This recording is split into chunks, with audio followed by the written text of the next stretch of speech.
ভাই এনার একটু কন্যা আমার 250 গ্রাম মাংস দিতে। ভাই আমার 4 কেজি মাংস দেন। ওই রান্ডালা ভাই কন্যা এই আপা জান জান তো ওই বেটা এই খেদাবি কইতে ভাই যত সব কি হইছে? আরে ভাই আজকালকার কি 1/2 কেজির নিচে মাংস বেচে 250 গ্রাম মাংস চাইতেছে।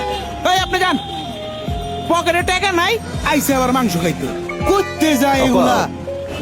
ওনারা তো খুচরা 250 গ্রাম মাংস বিক্রি করে না, আর খুচরা 250 গ্রাম মাংস তো অনেক কম। আপনি 250 গ্রাম মাংস দিয়ে কি করবেন? 1/2 কেজির নিচে তো মাংস বেচে না। আসলে কি ভাই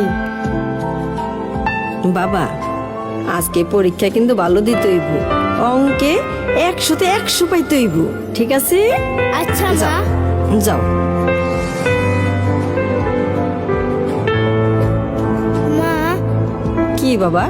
আজকে যদি আমি পরীক্ষায় ভালো করি তোমাকে গরু মাংস দিয়ে ভাত খাওয়াবা?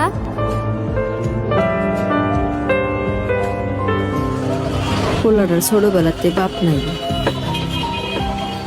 জীবনে অনেক কিছু চাইছি কিন্তু তার কোনোদিন কোনো চাওয়া পূরণ করতে পারি নাই। আইজো মনে পারলাম না ভাই।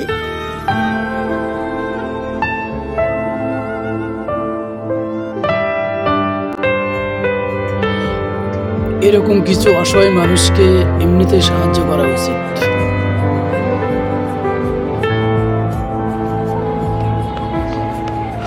আপা আপা আপনি এই না, আমি 2 কেজি নিছি আর এই 2 কেজি আপনার জন্য। এতগুলা মাংস? আমার কাছে তো এত টাকা নাই ভাই। নেন ভাই, আপনারটা আপনি লইয়া যান।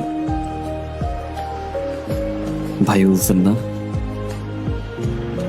আজকে না হয় ভাই তার বোনের ছেলের একটা ইচ্ছা পূরণ করলো। রাখেন, আমার বাসায় 2 কেজি মাংসতে হয়ে যায়।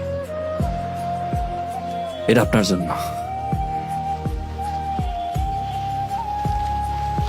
আল্লাহ আপনারে ভালো করুক, অনেক বড় মনের মানুষ আপনি। আপনার মনটার মতন যেন আপনার বড় করে রাখে। এই বোন বাইরের জন্য দোয়া করব, আল্লাহ যেন বাইরে ভালো রাখে।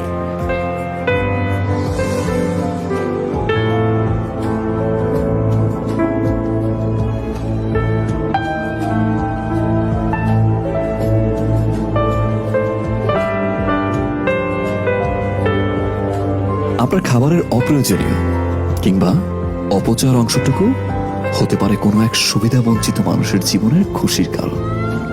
আসুন, প্রয়োজনের বেশি অপচয় না করে এ সকল অবহেলিত মানুষের মুখে হাসি ফোটাই। বিশ্বাস করুন, এর মাঝে আপনি খুঁজে পাবেন সত্যিকারের হ্যাপিনেস।